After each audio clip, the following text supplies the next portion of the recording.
বাংলাদেশী অসমেৰি গুচি যাবই লাগিব। মানে মইতো ডাইৰেক্ট সন্দেহ কৰিছিলোঁ যে এখেত অৰিজিনেলি বাংলাদেশী, এখেত 100% বাংলাদেশী, আৰু বাংলাদেশীৰ কাৰণে এখেতক অনতিপলমে ইয়াৰ পৰা বিতাড়িত কৰিব লাগে।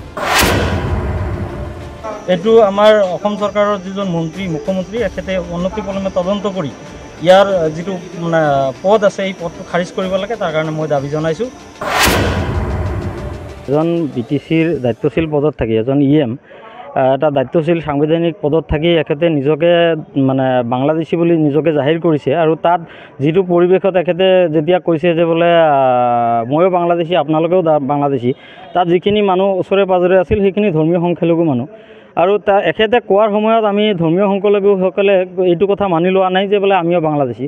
আৰু ধৰ্মীয় সংখ্যালঘু মানুহখিনি আমি সবিস্তাৰে এটা কথাই আমি দাবী কৰোঁ, ইয়াত আমি যিমানখিনি মানুহ ধৰ্মীয় সংখ্যালঘু আছে সবেই আমি ভাৰতীয়, আৰু ইয়াত কোনো বাংলাদেশীৰ স্থান নাই। যদি কোনোবা বাংলাদেশী আছে, আমি বিভিন্ন সভা সমিতিত আমি দেখা পাওঁ আমাৰ যিজন ধৰ্মীয় সংখ্যালঘুৰ আমাৰ আমচুৰ যিজন সভাপতি এখেতে মানে সবিস্তাৰে এটা কথা দাঙি ধৰে যে বোলে যদি কোনোবা বাংলাদেশী আছে আমাক দেখুৱাই দিয়ক, আমি এখেতক ইয়াৰ পৰা প্ৰতাৰিত কৰাত আমি সহযোগ কৰিম। গতিকে মই এজন ধৰ্মীয় সংখ্যালঘু মানুহ হিচাপে এইটো কথা কোনো দিনে আমি মানি নলওঁ।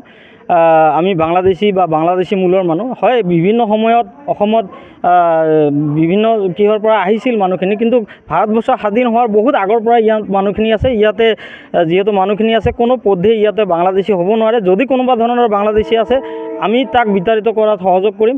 এজন সাংবিধানিক পদত থাকি অৰূপ কুমাৰ দে ডাঙৰীয়াই এনেকুৱা ডাঙৰ এটা কথা কৈছে, আৰু বিজেপিৰ এজন EM পদত থাকি পেলাই নিজকে বাংলাদেশী বুলি জাহিৰ কৰিছে। জাহিৰ কৰাৰ ফলত মই আমাৰ মানে অসমৰ সন্মানীয় মুখ্যমন্ত্ৰী ডাঙৰীয়াক অনতিপলমে ইয়াত তদন্ত কৰিব লাগে। আমি আগৰ পৰাই এখেতক আমি সন্দেহ কৰি আছোঁ, আমি আগৰ পৰাই আমাৰ মনত এটা সন্দেহ আছিল এখেতে সঁচাকৈ বাংলাদেশী নেকি। আমি বহুত আগৰ পৰাই মানে মইতো ডাইৰেক্ট সন্দেহ কৰিছিলোঁ যে এখেত অৰিজিনেলি বাংলাদেশী, কিন্তু এখেতে মানে নিজে কথাটো স্বীকাৰ কৰিলে এখেত 100% বাংলাদেশী, আৰু বাংলাদেশীৰ কাৰণে এখেতক অনতিপলমে ইয়াৰ পৰা বিতাড়িত কৰিব লাগে। হয়, যোৱাকালি চাওক আমাৰ অৰূপ কুমাৰ দে ডাঙৰীয়া এজন আমাৰ সন্মানীয় EM এখেতে এটা দায়িত্বশীল পদত থাকি সাংবিধানিক পদত থাকি এখেতে যিটো মন্তব্য দিছে সেইটো খুব নিন্দনীয় আৰু গৰিহণাৰ যোগ্য। মই ব্যক্তিগতভাৱে ইয়াত ইয়াত গৰিহণা দিছোঁ, তীব্ৰ নিন্দা কৰিছোঁ। আৰু এইটো মানে একচুৱেলি এখেতে যিটো কৈছে যে বোলে মই এজন বাংলাদেশী, এখেতে যদি বাংলাদেশী হয় কেনেকৈ আমাৰ সাংবিধানিক পদত থাকি এখেতে কাম কৰি আছে। এইটো আমাৰ অসম চৰকাৰৰ যিজন মুখ্যমন্ত্ৰী এখেতে অনতিপলমে তদন্ত কৰি ইয়াৰ যিটো মানে পদ আছে এই পদটো খাৰিজ কৰিব লাগে, তাৰ কাৰণে মই দাবী জনাইছোঁ।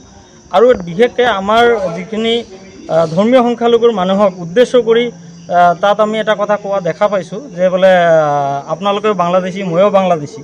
তো আমাৰ মানুহখিনি মই যিহেতু এজন ধৰ্মীয় সংখ্যালঘু মানুহ, তেতিয়া আমাৰ মানুহখিনি কোনো ধৰণৰ কোৱা নাই, কোনেও এই ভিডিঅ'টো কোৱা নাই যে হয় আমি বাংলাদেশী, কোনো স্বীকাৰ কৰা নাই আৰু কোনো কোৱা নাই।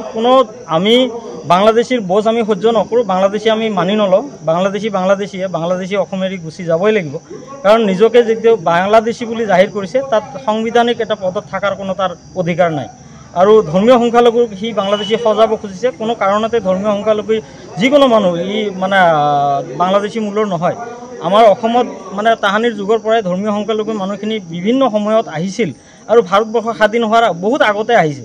আমি ধৰ্মীয় সংখ্যালঘুৰ মানুহখিনি এটা কথাই আমি এইটো আমাৰ যিখিনি ধৰ্মীয় সংখ্যালঘুৰ যিখিনি ছাত্ৰ সংগঠন আছে, আমি সকলোৱে এটা সংগঠনৰ মই প্ৰত্যেকটা সংগঠনকে দাবী কৰা দেখা পাওঁ যে বিশেষকৈ মই আছুৰ আমাৰ যিজন আছে তেখেত আমচুৰ যিজন সভাপতি আছে মানে কয় যে বোলে কোনোবা যদি বাংলাদেশী আছে আপোনালোকে কওক, আমি ইয়াৰ পৰা আমি তাক বিতাড়িত কৰাৰ ব্যৱস্থা কৰিম।